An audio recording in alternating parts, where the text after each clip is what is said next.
The event will be held on April 13 and 14 at the National Track and Field Centre at Leonora, and its objective is to afford student athletes from secondary and tertiary institutions the opportunity to showcase their skills in track and field events.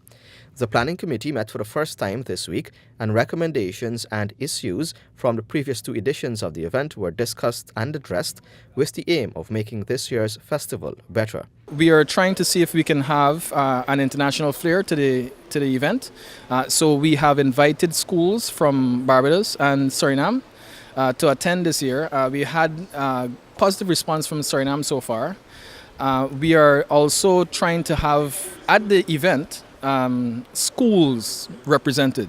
So a difference to the National Schools Championships, where you have an entire district being represented. We're trying to see if within the regions they can do a sort of a runoff, and a school team will be selected to come to the National Schools Relay Festival. For the secondary school category, Fraser explains there would be two age groups, under 14 and under 18, as well as the pentathlon individual events. So for the under 14 and under 18 categories, we'll have the 4x1, the 4x2, and the medley relay, in addition to the individual event, the pentathlon.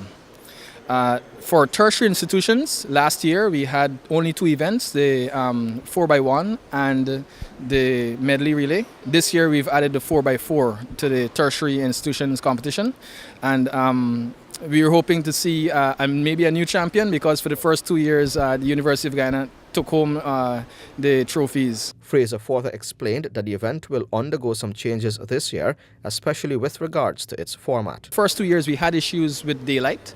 So the competition kind of ended going into the night, and it being a school competition, we wanted to end a bit earlier. So this year we're trying to have it done over 2 days.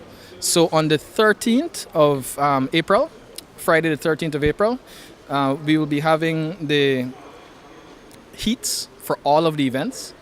And because we are only inviting, so far we've had less than 8 tertiary institutions participate. We are only going to have them in the finals. So the tertiary institution will only have to come on the 14th, the Saturday the 14th, to join the secondary schools in the finals. Fraser said he's expecting a high level of competitiveness among athletes, given that the stakes are going to be high. So a lot of the athletes could look forward to, in addition to meeting with other counterparts from other countries, maybe being able to participate in regional competitions further afield. Invitations have been issued to all regional education offices, inviting them to field the best athletes from secondary schools and higher educational institutions. These institutions have until March 21 to respond. Reporting for Newsroom, I'm Avinash Ramzan.